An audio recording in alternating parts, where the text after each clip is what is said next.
warahmatullahi wabarakatuh. Saya akan menjelaskan materi yang telah saya rangkum, yaitu mengenai konsep dasar keamanan jaringan. Baik, pertama-tama mari kita kenali dulu apa itu keamanan jaringan. Keamanan jaringan adalah kumpulan kebijakan dan praktik yang digunakan untuk mencegah, memantau, dan melindungi akses tidak sah terhadap sistem atau jaringan komputer. Tujuannya adalah menjaga agar jaringan tetap aman dari penyalahgunaan, modifikasi, dan penolakan akses yang dapat merugikan pengguna. Oke, kita lanjut pada konsep dasar network security. Terdapat 3 konsep utama dalam keamanan jaringan yang dikenal dengan istilah CIA-triad, yaitu 1. Confidentiality atau kerahasiaan, yaitu menjaga informasi agar tidak diakses oleh pihak yang tidak berwenang. Hanya pengguna yang sah yang boleh mengetahui atau menggunakan data tersebut. Dapat diterapkan melalui enkripsi dan pembatasan hak akses. 2. Integrity atau integritas, menjamin keakuratan, konsistensi, dan kepercayaan data, dan tidak boleh diubah atau dimanipulasi oleh pihak yang tidak berhak. Biasanya dilakukan melalui validasi dan kontrol perubahan data. Yang ketiga, availability atau ketersediaan, memastikan data dan sistem selalu tersedia saat dibutuhkan pengguna yang sah, melibatkan pemeliharaan perangkat keras, perangkat lunak, dan sistem operasi yang tetap berfungsi dengan baik.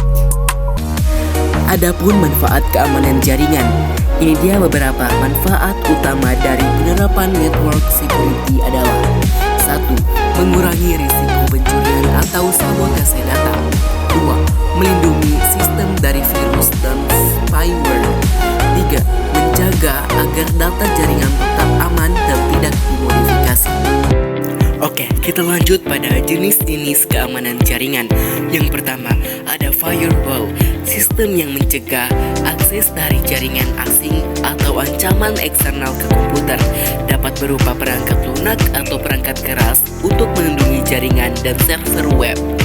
Yang kedua, ada perlindungan virus dan malware, menggunakan antivirus atau anti-malware untuk mencegah ancaman seperti virus, worm, ransomware, spyware, trojan, dan rootkit, berfungsi memindai dan memblokir serangan berbahaya. Yang ketiga, ada email security, yaitu melindungi sistem dari serangan melalui email seperti phishing dan spam, mengontrol pesan keluar masuk agar informasi sensitif tidak bocor.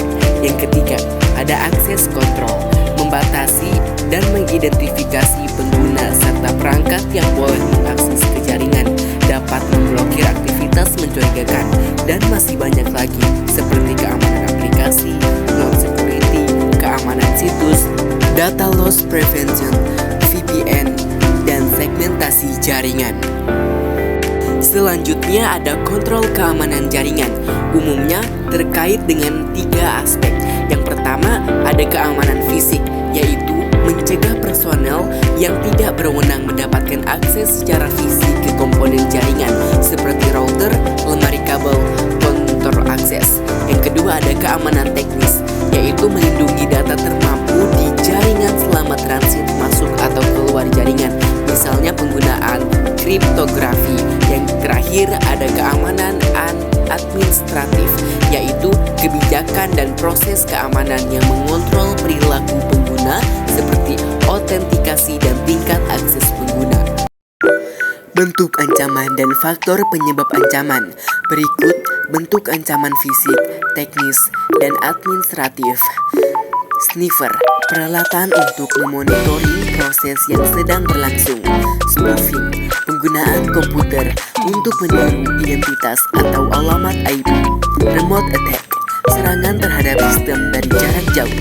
Hack, kondisi software atau hardware yang dapat diakses oleh pengguna tanpa hak. Breaking, perilaku yang menjadikan sistem pengamanan telepon menjadi lemah. Hacker, orang yang mempelajari sistem, mengelola, dan membagikan hasil uji cobanya. Cracker, orang yang mempelajari sistem dengan maksud jahat untuk merusak. Selanjutnya ada faktor penyebab ancaman. Yang pertama ada ancaman fisik atau physical, kerusakan pada software atau hardware akibat pihak tidak bertanggung jawab atau sering diabaikan. Yang terakhir ada ancaman logik atau logical, yaitu kerusakan pada data, dokumen, database, dan aplikasi pada perangkat lunak jaringan atau sering terulang-ulang. Selanjutnya ada jenis-jenis serangan. Malware, singkatan dari malicious software. Pencurian kekayaan intelektual, yaitu pelanggaran terhadap hak kekayaan intelektual.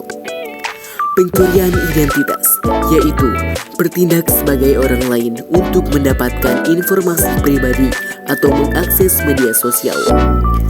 Pencurian perangkat dan informasi, yaitu terhadap perangkat, mobile, dan cloud. Sabotase, yaitu merusak, menghancurkan situs web perusahaan untuk menghilangkan kepercayaan pelanggan.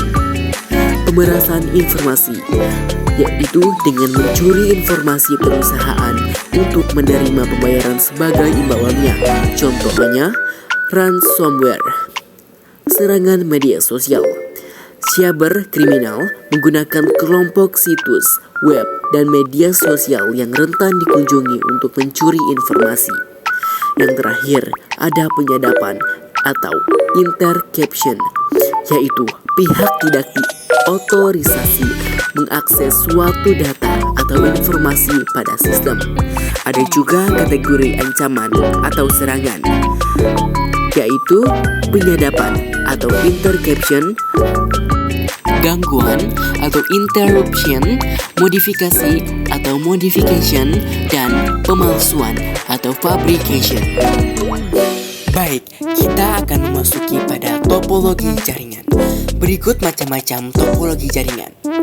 Topologi bus menggunakan satu kabel serial panjang sebagai media transmisi pusat.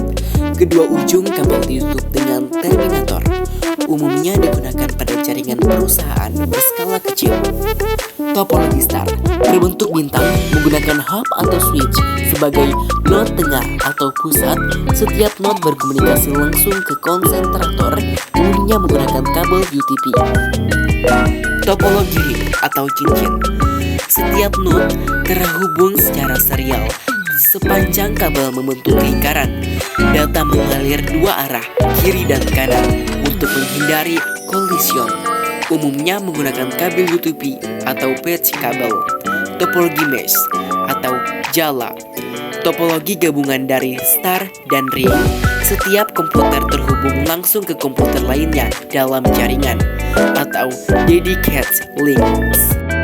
Topologi tree atau pohon. Topologi gabungan dari beberapa topologi star yang dihubungkan dengan topologi bus. Topologi linear lebih dikenal dengan topologi bus beruntun, menggunakan satu kabel utama untuk menghubungkan setiap titik sambungan pada perangkat. Topologi peer-to-peer sederhananya hanya menggunakan dua perangkat komputer agar saling terhubung. Umumnya menggunakan satu kabel.